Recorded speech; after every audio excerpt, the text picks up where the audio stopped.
Hello friends and family எல்லோரும் எப்படி இருக்கீங்க? இன்றைக்கி நம்ம எள்ளுக்காய் தான் உலர்த்த போகிறோம். எள்ளுக்காய் வறுத்து 7 நாள் ஆயிடுச்சு. 7ஆவது நாளாகவும் எடுத்து வைப்பாங்க, இல்லை 5ஆவது நாளாகவும் எடுத்து வைப்பாங்க. எள்ளுக்காவை எடுத்து வச்சு 7ஆவது நாள் நாங்கள் எடுத்து வைக்கிறோம். ஏன்னா எள்ளுக்காய் அந்த புழுக்கத்திலே ரொம்ப ஒரு மாதிரி எள்ளெல்லாம் கொட்டுற மாதிரி வந்துடும். அந்த புழுக்கத்திலே தவையெல்லாம் அழுகி போய் ஒரு மாதிரி எள்ளெல்லாம் கொட்டுற மாதிரி வந்துடும். இதை எடுத்து காய வச்சு அதனால தான் அப்படி 7 நாள் கழிச்சு எடுத்து வைப்பாங்க. ஆனால் இன்றைக்கி என்னென்னத்தில் நாங்கள் எடுத்து வச்ச நேரம் வந்து அப்படியே வானெல்லாம் ஒரு மாதிரி மழை பெய்கிற மாதிரியே இருக்குது. அதனால் இன்றைக்கி எடுத்து வச்சிடலாம் அப்படின்னு சொல்லிட்டு எடுத்து வச்சுட்டாங்க. எள்ளு காலத்துக்கு எப்பவுமே வானம் எப்போன்னு இருக்குமா. ஏன்னா எள்ளு காலத்தாலே அதுக்கு மழை பெய்யணுன்னு ஒரு ஆர்வம் வரும் போல் இருக்குது. அதனால் எள்ளு காலத்துக்கு எப்பவுமே ஆள் இருந்துக்கிட்டே இருக்கணும். ஏன்னா திடீர்னு மழை வந்துடும். மழை வந்துச்சுன்னா எல்லாமே வேஸ்ட்டாக போயிடும். மொத்தமே வேஸ்ட்டாக போயிடும். தண்ணியில் நனைஞ்சி ஒரு மாதிரி பதறாக போயிடும். எண்ணெய் வராது, சரியாக எள்ளும் இருக்காது, டேஸ்ட் இருக்காது. அதுக்காக தான் எள்ளு காலத்தில் திடீர்னு மழை வந்தால் ஓடி போய் அப்படியே எல்லாத்தையும் எடுத்து அப்படியே குமிச்சு வச்சுட்டு இன்றைக்கி நாங்கள் அப்படி தான் பட்டோம். படாத பாடுபட்டுட்டோம், அவஸ்தைப்பட்டுட்டோம். ஏன்னா செம்ம மழை வந்துருச்சு சாயந்தரம். ஏற்கனவே நாங்கள் காட்டில் போட்டிருக்கோம். காட்டில் போட்டால் நம்ம உடனே போய் எடுத்து வைக்க முடியாது மழை வந்துச்சுன்னா. அதுக்காக என்ன பண்ணாங்கன்னா எள்ளுக்காவை கொஞ்சம் மாடி மேலேயும் கொஞ்சம் வீட்டு வராண்டாவிலையும் கொஞ்சம் களத்துலேயும் போடலான்னு சொல்லிட்டு எடுத்து வந்திருக்காங்க. களம் தான் சுத்தம் பண்ணாங்க. அதை சுத்தம் பண்ணிட்டு அங்கேருந்து எடுத்துகிட்டு வந்து மாடி ஏறி அந்த மாடி மேலே ஒரு 20 கட்டு, அப்புறம் அந்த களத்தில் ஒரு 20 கட்டு, அப்புறம் வீட்டு வராண்டாவில் ஒரு 20 கட்டு போட்டு ரொம்ப கஷ்டமாயிடுச்சு. அதுவும் இல்லாமல் இன்றைக்கி வெயில் வேறு செம்ம வெயில். அதனால் ரொம்ப களைச்சி போயிட்டாங்க. அதுக்கப்புறம் அவங்க மதியம் ஒரு மோரை போட்டுட்டு அவங்களுக்கு கொடுத்தேன். என்னோடய பாப்பா பாருங்கள், தலப்பா கட்டி நானும் போய் வேலை செய்கிறேன் அப்படின்னு சொல்லிட்டு அவளும் தலப்பா கட்டிகிட்டே இருந்தாள். எள்ளு தூக்கிட்டு வந்து மேலே போட்டுட்டு போகிறாங்க பாருங்கள். இந்த காலத்தில் தான் போடுவாங்க. இந்த காலம்லாம் சுத்தம் பண்ணிட்டாங்க. இப்போ மாடி மேலே போட்டுட்ருக்காங்க. ஆனால் விவசாயம் செய்கிறது ரொம்ப கஷ்டங்க. நம்ம வந்து உற்பத்தி பண்ணுறவங்களுக்கு ரொம்ப கொஞ்சம் கம்மியான ரேட்டு தான் வாங்குவாங்க. ஆனால் வியாபாரி வந்து உற்பத்தி பண்ணவங்களுக்கு அதிகமான ரேட்டுக்கு வாங்கிட்டு போய் அவங்க விற்பாங்க அதிகமான ரேட்டுக்கு. ஆனால் வியாபாரி வந்து உற்பத்தி பண்ணுறவங்கள்ட்ட கம்மியாக தான் கொஞ்சம் வாங்குவாங்க. ஆனால் உற்பத்தி பண்ணுறவங்களுக்கு கொஞ்சம் தான் கிடைக்கும். ஆனால் வியாபாரிக்கு கொஞ்சம் அதிகமாக கிடைக்கும். எனக்கு எப்படி தெரியும்னா, நாங்கள் நெல்லிக்காய் போய் ஒரு மூட்டை விற்றோம். அதில் வந்து 1/4 கிலோ நெல்லிக்காய் அங்கே வந்து 30 ரூபா. ஆனால் எங்கள்கிட்ட வாங்கினது 1 கிலோ நெல்லிக்காவே 30 ரூபான்னு தான் வாங்கினாங்க. ஆனால் அவங்க விற்கிறது 1/4 கிலோ 30 ரூபா. ஸோ நமக்கு கொஞ்சம் அதில் நஷ்டமாக தான் ஆகும். இருந்தாலும் என்ன பண்ணுறது, நம்ம கொடுத்து தான் ஆகணும். அந்த மாதிரி தான். 2வது மேல் மாடியில் போட்டுட்டோம்.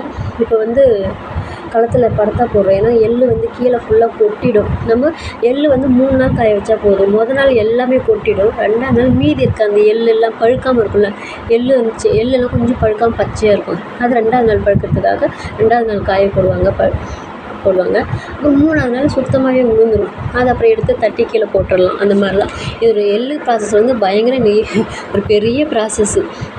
ரொம்ப கஷ்டப்படணும் அதுக்கு. அந்த எள்ளை புடச்சி உலர்த்தி எண்ணெய் ஆடி வர்றதுக்குள்ளே ரொம்ப கஷ்டமாயிடும். ஒரு வாரம் இருக்கும் வேலை.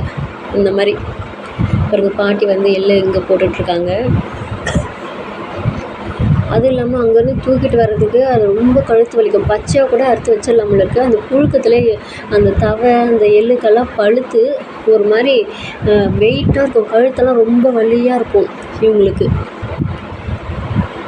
விவசாயம் பண்ணுறவங்கன்னா நம்ம ரொம்ப இதுவாக நினைப்போம். விவசாயம் தான் பண்ணுறாங்க அப்படின்னு நம்ம இதுவாக பேசுவோம். ஆனால் அதுக்கு பின்னாடி அவங்க எவ்வளோ கஷ்டப்படுறாங்கன்னு நமக்கு தெரியாது. இதெல்லாம் 2 கட்டு, இதெல்லாம் வெயிட்டாக இருக்கும். ஏன்னா பழுத்து போய் ரொம்ப வெயிட்டாக இருக்கும்.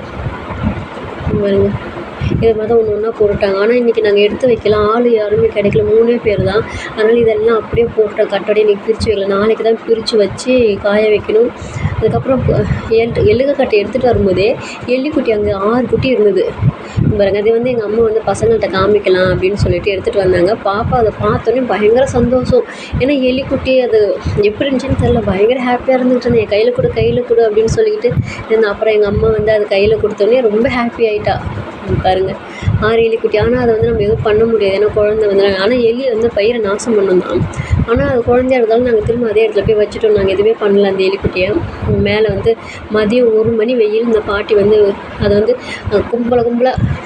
கட்டாக போட்டாலும் அதெல்லாம் பிரித்து காய வைக்கிறாங்க பாருங்கள். கொஞ்சம் இது மாதிரி படுக்கிற மாதிரி போட்டு வச்சுருவாங்க. அப்புறம் நாளைக்கு வந்து குத்தி வைப்பாங்க எள்ளுக்காய் செடியை. இதில் ஒரு 2-3 நாள் போடுற இந்த ப்ராசஸ்ஸு பாருங்கள். எள்ளு நாளே பாருங்கள் நிறைய கீழே கொட்டிடுச்சு. நாளைக்கு 2ஆவது நாள் மீதி இருக்க எள்ளும் கொஞ்சம் கொட்டிடும். ஆனால் மதியம் பயங்கர வெயில். இந்த வெயிலில் தான் அவங்க எடுத்து காய போட்டிருக்காங்க. மாடியில் வந்து ரொம்ப சூடாக இருக்கும். சிமெண்ட் தரையாக, ஆனால் பாதியும் கொட்டிடுச்சு. இந்த வாழை மட்டில் தான் கட்டி தூக்கிட்டு வருவாங்க. அது பிரித்து இந்த பாருங்க போட்டு வச்சு காய வைக்கிறாங்க பாருங்கள். நம்ம பாதி எள்ளும் கொட்டிடும் இன்றைக்கி. இந்த மாதிரி தான் கொஞ்சம் கொஞ்சம் அப்படியே குழந்து விடணும். பாருங்கள் எப்படி இருக்குது பாருங்கள். எள் நிறையா கொட்டி கிடக்குது பாருங்கள், சருகு எள் எல்லாம். அதுக்கப்புறம் பார்த்தா காயை சாப்பிட்டு தான் வந்தோம். காய வச்சுட்டு சாப்பிட வந்தாங்க. பார்த்தா பயங்கர மழை, இடி, மின்னல், அப்படியே செம்ம காற்று. அந்த காற்றுல என்ன பண்ணுறதுன்னே தெரில. பெரிய பாப்பா தூங்கிட்டா, சின்ன பாப்பா தான் இருந்தா. இங்கே பாருங்கள் எவ்வளோ எள்ளு கொட்டிருக்கு பாருங்கள். அப்புறம் அவசரமாக போய் கூட்டவே இல்லை, ஒன்றுமே பண்ணல. அப்படியே அந்த எள்ளு எல்லாத்தையும் எடுத்துகிட்டு அப்படியே மேலே மாடியில் இருந்து அப்படியே மாடியில் எடுத்து அடுக்கி வச்சுட்டோம். கீழே அடுக்கி வச்சுட்டோம். ஆனால் இருந்தாலும் மழையில் மாட்டிக்கிச்சு. இன்றைக்கி ரொம்ப அவங்க கஷ்டப்பட்டுட்டாங்க. இங்கே பாருங்கள் எப்படி இருட்டிட்டு வருது பாருங்கள். எங்களுக்கு வந்து இது சனிமூலையில் வந்தால் வானம் ஒரு மாதிரி மேகமூட்டமாக இருந்தால் தான் எங்களுக்கு நல்ல மழை. எங்கள் தாத்தா தான் சொல்லுவார், சனிமூலையில் நமக்கு மேகமூட்டமாக இருந்துச்சுன்னா நமக்கு நல்ல மழை அப்படின்னு சொல்லுவாங்க. நேற்று வந்து எங்கள் ஊரில் அவ்வளோவா மழை பெய்யல, வெறும் காற்று தான் லைட்டாக அடிச்சுது. இன்றைக்கி வந்து செம்ம மழை, செம்ம காற்று. இங்கே பாருங்கள் அவசரமாக எடுத்து அடுக்கி வச்சிட்ருக்காங்க பாருங்கள். ஏன்னா எள்ளு மழையில் இருந்தால் சுத்தமாக வேஸ்ட்டாக போயிடும், ஒன்றுமே பிரயோஜனம் இருக்காது. எண்ணெய் வந்து ஒரு மாதிரி சிக்கனத்து மாதிரி அடிக்கும். எள்ளு சாப்பிடவும் நல்லா இருக்காது, அது ஒரு மாதிரி மஞ்சளாகிடும், பழுத்து போகிற மாதிரி. அவசரமாக பெருக்கிட்டு இருக்காங்க, எடுத்து வச்சுட்டே இருக்காங்க, பின்னாடி பெருக்கிக்கிட்டே வராங்க. ஏன்னா ஒன்றுமே பண்ண முடியாது. அதுக்காக அப்படி எடுத்து வச்சு மேலே படத்தை போட்டு மூடிட்டாங்க. மூணுன்னா அப்படியே மழை வர ஸ்டார்ட் ஆகிடுச்சு. கீழே வந்து எங்கள் அப்பாவும் இன்னொருத்தவங்க பாருங்கள், உங்களுக்கு மழை தெரியுதாங்க, அது எல்லாமே மழை தான். இங்கே இன்னும் இந்த இடத்துக்கு வரல.